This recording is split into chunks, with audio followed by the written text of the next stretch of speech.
Hello दोस्तों, आज हम जिस टॉपिक को लेकर आ रहे हैं वो न्यूज़ चैनल अखबार पत्रों में अक्सर ही सुर्खियों में देखने को मिलता है। जी हाँ दोस्तों, मैं बात कर रहा हूँ ग्लोबल वार्मिंग या वैश्विक तापन की। माई एकेडमी टीम की तरफ से मेरा नाम है आकाश व्रत। आज का वीडियो इसी पर आधारित है। शुरू करते हैं। आगे बढ़ने से पहले चैनल को लाइक, शेयर और सब्सक्राइब करना न भूलें, जिससे क्वालिटी कंटेंट हम आप तक लाते रहें। दोस्तों, आज हम कवर करने जा रहे हैं ग्लोबल वार्मिंग क्या होता है, ग्रीन हाउस इफेक्ट के बारे में जानेंगे, ग्लोबल वार्मिंग के कॉजेज, इसमें नेचुरल मैन मेड दोनों कॉजेज की बात करेंगे। साथ ही साथ में अंत में हम देखेंगे इफेक्ट ऑफ ग्लोबल वार्मिंग क्या है, और इन सब के साथ में कुछ हम सेलेक्टेड मल्टीपल चॉइस क्वेश्चन की भी बात करेंगे जो विभिन्न एग्जाम में अलग अलग सालों में पूछे जा चुके हैं। तो दोस्तों शुरू करते हैं। सबसे पहली बात आती है कि ग्लोबल वार्मिंग या वैश्विक तापन होता क्या है।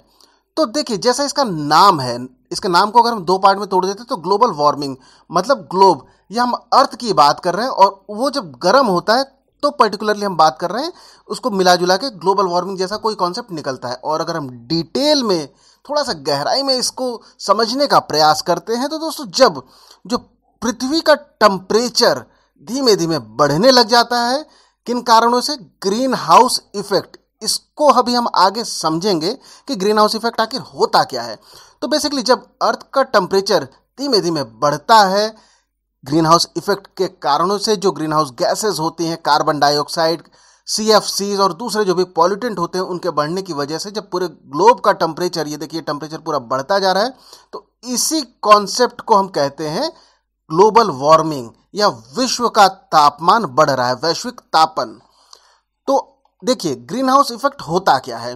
तो हम अक्सर देखे होंगे, हमने लगभग हम सभी ने महसूस किया होगा कई बार। जब देखिए, इसको बहुत इजी एग्जांपल से पहले समझने का प्रयास करते हैं कि जैसे कोई कार में आप देखिए, धूप में कार काफ़ी देर तक अगर रख दी जाती है और हम जब कार के अंदर जब हम बैठते हैं तो अक्सर हम ये महसूस करते हैं कि जो अंदर का तापमान है वो बाहर के तापमान से भी ज़्यादा लगता है।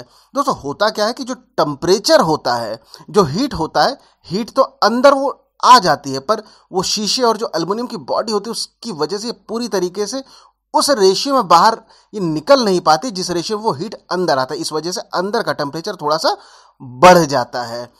इस चीज़ को अक्सर देखा गया जहाँ पे काफ़ी ठंडक होती है, ऐसे प्रदेशों में जब सब्जियाँ या फसलें जब उनको पैदा किया जाता है तो ग्लास का हाउस बना दिया जाता है, कांच का घर।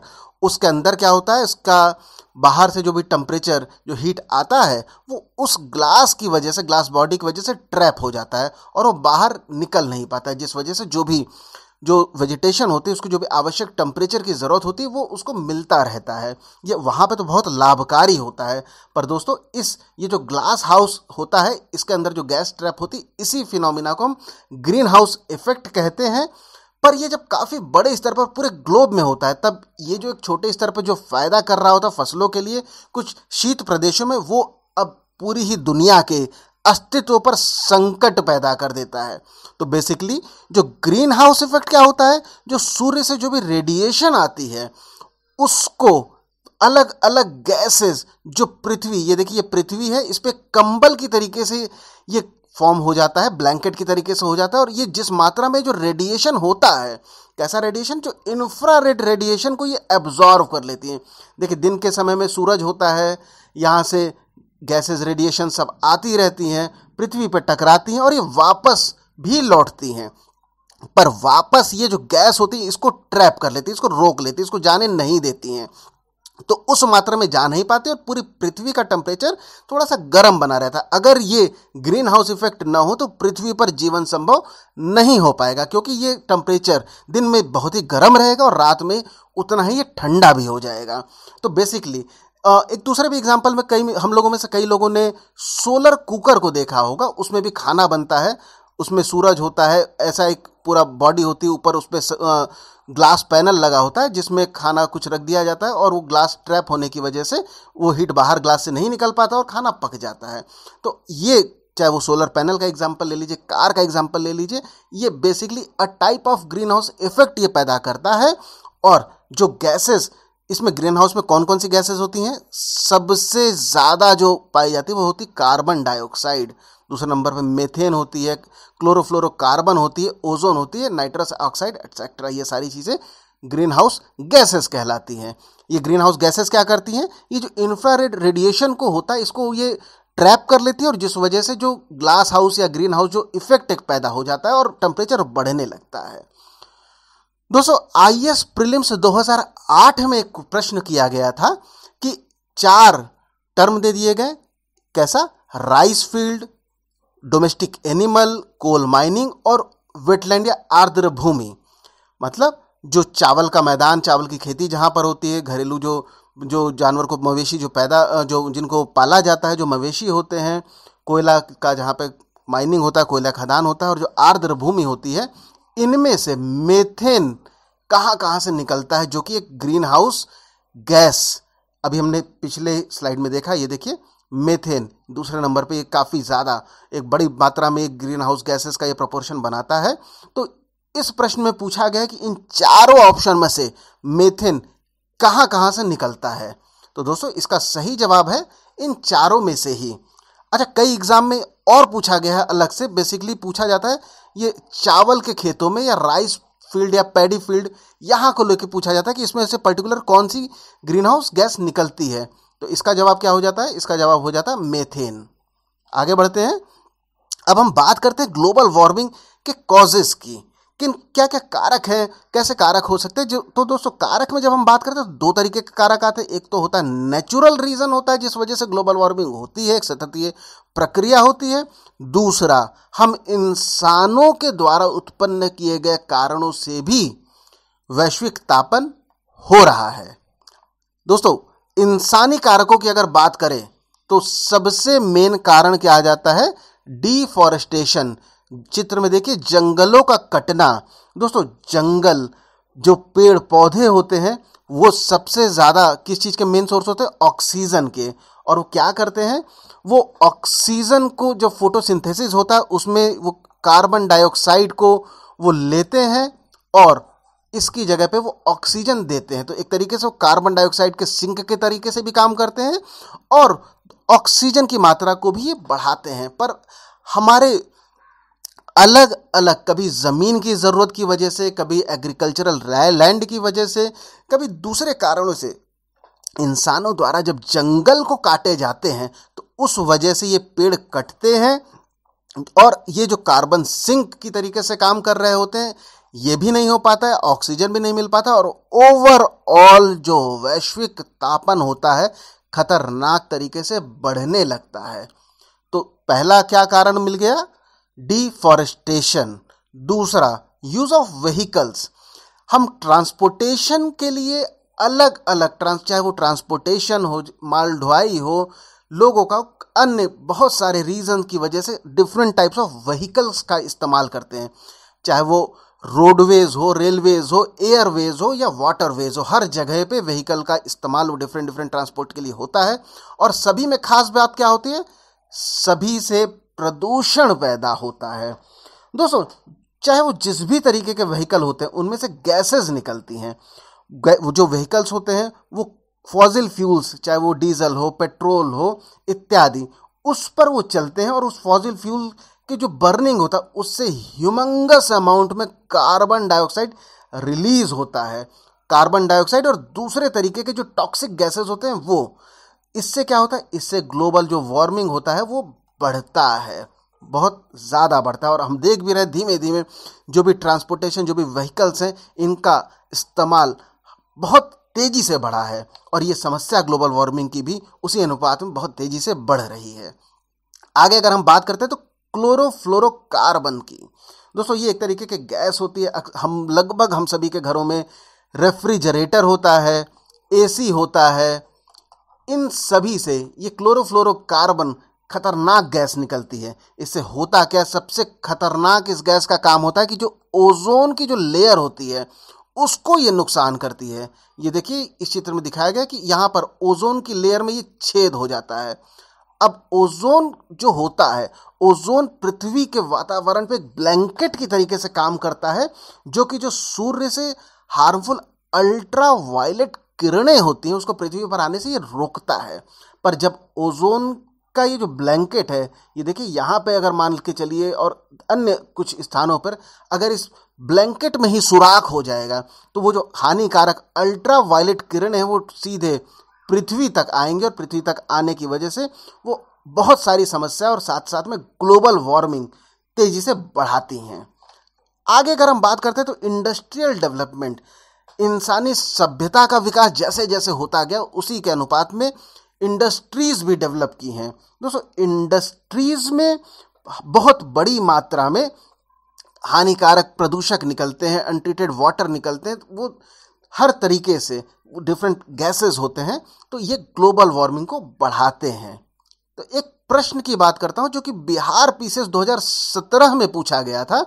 2 लिस्ट दिया गया था, मैच करने की बात कही गई थी। पहले लिस्ट में skin cancer, noise pollution, global warming और ओजोन होल की बात की गई है। दूसरे लिस्ट में क्लोरोफ्लोरोकार्बन, अल्ट्रावायलेट किरणें, डेसिबल और कार्बन डाइऑक्साइड की बात की गई है। तो अभी तक हमने 2 चीज़ इन 4 ऑप्शन में से, हालांकि चारों ही बहुत कॉमन सेंस से लगाने वाला ऑप्शन है, पर फिर भी अभी तक हमने जितना भी देखा वीडियो में उसमें हमको इतना तो समझ में आ गया कि अभी पिछली ही स्लाइड में हमने देखा ओजोन होल, क्लोरोफ्लोरोकार्बन, दूसरा ग्लोबल वार्मिंग, कार्बन डाइऑक्साइड। आगे हम बात करेंगे पर इन दोनों ऑप्शन से भी हम देख लेते हैं कि क्या कुछ ऑप्शन समझ में आ रहा है। डी का हो गया पहला, तो डी में 2 है, ये पहला हो सकता है, ये पहला हो सकता है, और सी का हो जाता है चौथा, सी का हो जाता है चौथा, यहाँ पे नहीं है, तो मिला जुला के इसका सॉल्यूशन भी निकल आता है। ये खैर एक अच्छा कोइंसिडेंस था कि 2 ही ऑप्शन हमको सॉल्यूशन मिल जाता है। बहरहाल बाकी जो बचे हुए 2 ऑप्शन हैं उसमें जो स्किन कैंसर है वो अल्ट्रा वायलेट किरणें, इनसे जो स्किन का कैंसर इसकी समस्या आती है, और जो नॉइस पॉल्यूशन होता है, जो ध्वनि होती है, उसका मापक हम डेसिबल में करते हैं। आगे दोस्तों अन्य जो भी कारक हैं, ह्यूमन मेड, मैन मेड जो कारक है, उसमें एक बड़ा कारक एग्रीकल्चर भी आता है।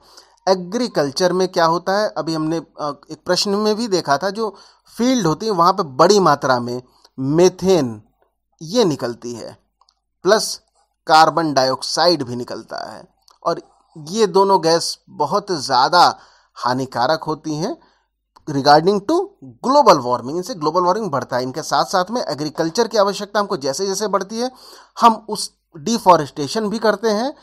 ये डिफॉरेस्टेशन से पेड़ पौधे भी कम होते हैं, तो जो एक कार्बन जो सिंक की तरीके से काम करते हैं वो भी रिलीज हो जाता है। तो ये बेसिकली जितने भी ह्यूमन मेड कारक है वो एक दूसरे से सब रिलेटेड हैं। इवन जो नेचुरल कारकों की बात करेंगे वो सारे कारक एक दूसरे से रिलेटेड हो जाते हैं। कहीं पे कुछ कारक हो जाता है, कहीं पे वो कारक की वजह से उत्पन्न प्रभाव भी हो जाता है। तो एग्रीकल्चर की वजह से भी ग्लोबल वार्मिंग बढ़ती है। ओवर पॉपुलेशन, जैसे जैसे पॉपुलेशन बढ़ेगा वैसे वैसे हर तरीके के संसाधनों पर दबाव भी बढ़ेगा, चाहे वो एग्रीकल्चर हो, चाहे वो ट्रांसपोर्टेशन हो, चाहे वो दूसरे हम जिन भी कारणों के इंडस्ट्रियल डेवलपमेंट हो गया हो।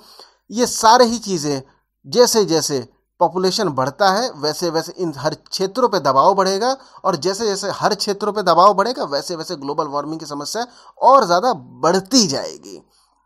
आगे उत्तर प्रदेश टेट 2018 में पूछा गया एक प्रश्न है कि ह्यूमन एक्टिविटी, इनमें से कौन कौन से, नीचे ऑप्शन दिया गया कि कौन कौन से जो ह्यूमन एक्टिविटीज़ हैं उनके कारण से जो क्लाइमेट चेंज हो रहा है वो कौन कौन से हैं। तो पहला, जंगलों को जलाना, तो बिल्कुल जंगलों को जलाने से क्लाइमेट चेंज होता है, सही बात है। एग्रीकल्चरल एक्टिविटीज़, अभी हमने देखा पिछले में ही, सही बात है। यूज़ ऑफ एरोजोल कैंस, ये भी सही बात है। तो ऑल ऑफ द अबव ये इसका सही उत्तर हो जाता है। ये उत्तर प्रदेश स्टेट 2018 में पूछा गया था।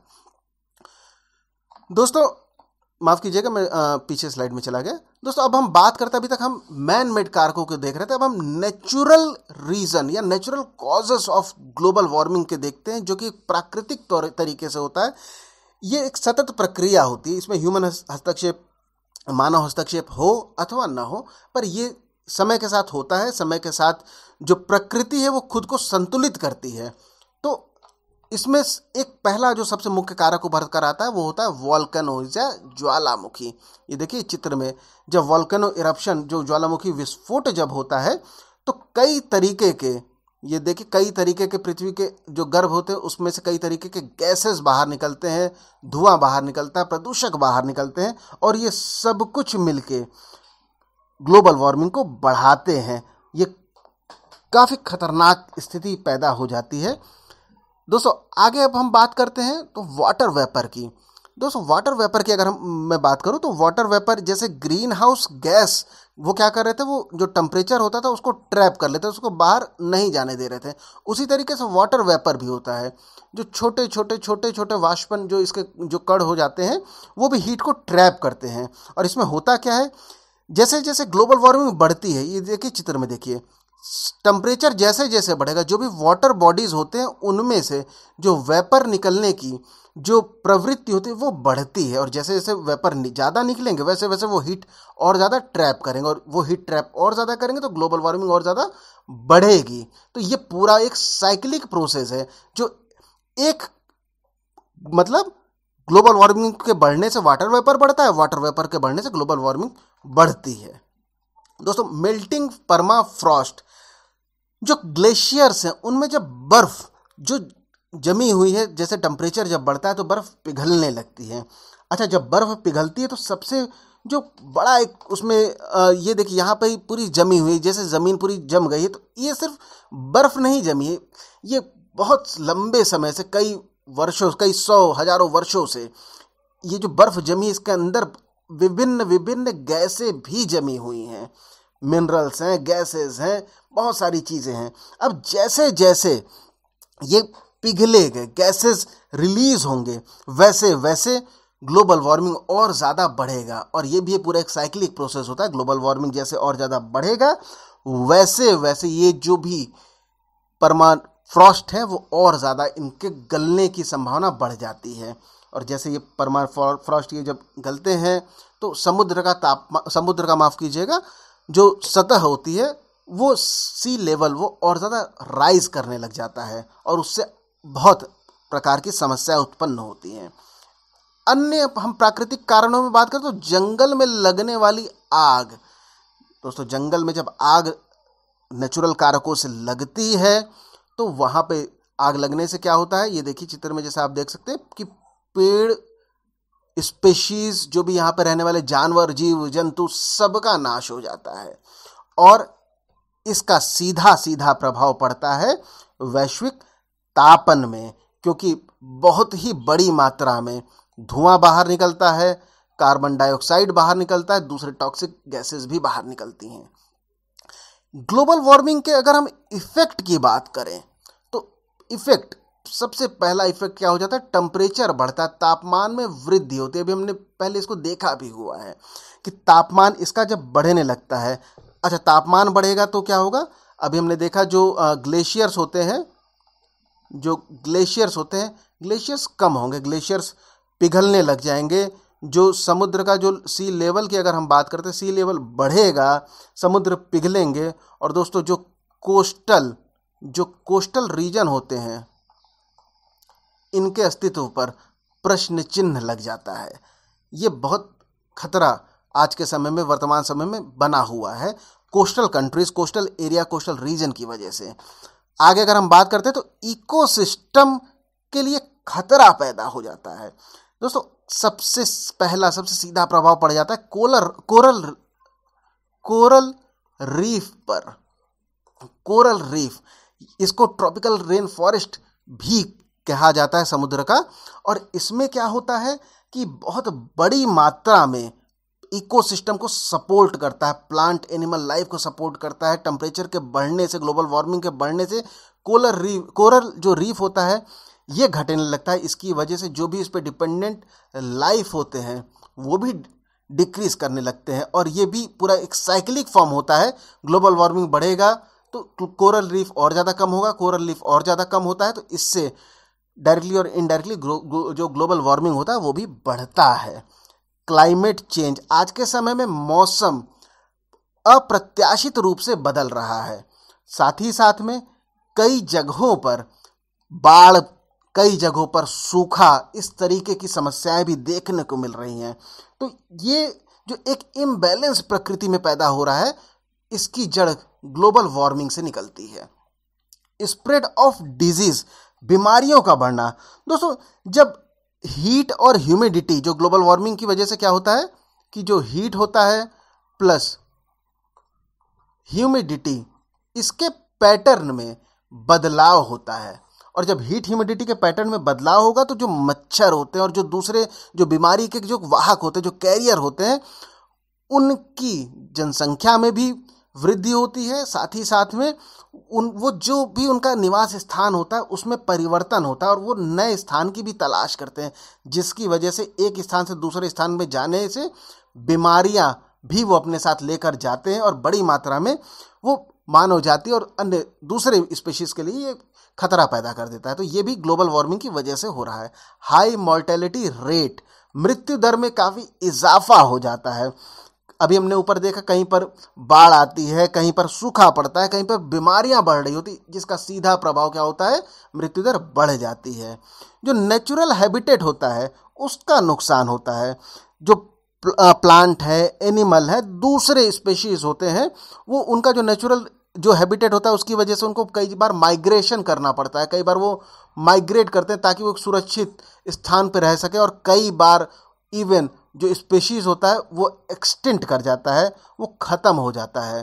तो ये भी ग्लोबल वार्मिंग की वजह से ही हो रहा है।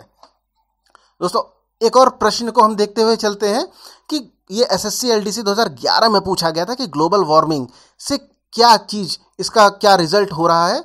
तो पहला, समुद्र के जो सी लेवल होता है उसमें बढ़ोतरी, बिल्कुल अभी हमने देखा। क्रॉपिंग पैटर्न में बदलाव, सही बात है। कोस्ट लाइन जो तटीय जो क्षेत्र होते हैं उनमें परिवर्तन, बिल्कुल। तो इसका सही जो उत्तर क्या होगा, सब, ऊपर के उपयुक्त तो सभी सही हैं। वीडियो अगर आपको पसंद आया हो तो चैनल को लाइक, शेयर और सब्सक्राइब करना ना भूलें। अंत तक बने रहने के लिए धन्यवाद।